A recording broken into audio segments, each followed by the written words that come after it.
Almanaku On this day, ngjarjet më të rëndësishme të ditës në Top Albania Radio.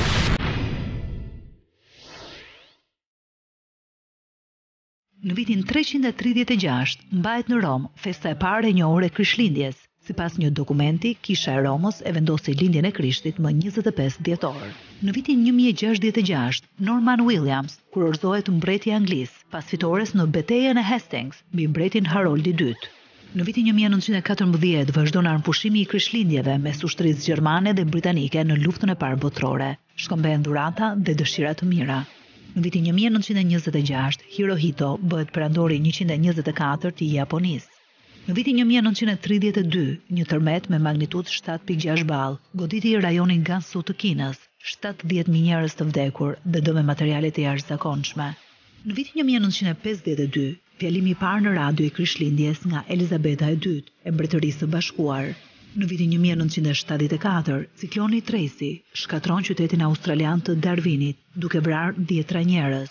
Në vitin 1974, me një ceremoni solemne në sheshin e Shën Pjetrit, Papa Pauli VI hap derën e shenjtë, duke filluar jubileun e 25, e quajtur Viti i Shenjtë i rinovimit dhe pajtimit.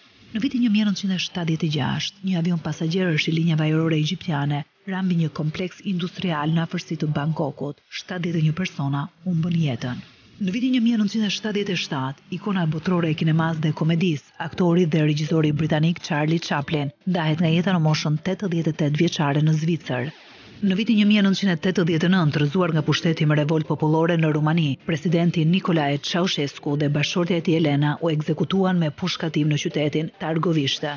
Në vitin 1990, filmi i Francis Ford Coppola, Il Padrino, pjesa e tretë, shfaqet në kinemat amerikane.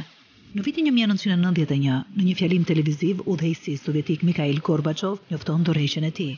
Në vitin 2010, për herë të parë në 128 vjet, bie bor në qytetin amerikan Atlanta në ditën e Krishtlindjes. Në vitin 2011, temperatura më e lartë polare që nga viti 1957 është regjistruar në stacionin Amundsen Scott në polin e jugut, termometri prek -12.3 gradë Celsius. Në vitin 2016, një avion ushtarak i ngritur në fluturim nga Sochi për të shkuar në bazën ruse në Siri, rambi detin e Zi. Në këtë aksident ajror humbën jetën 92 persona.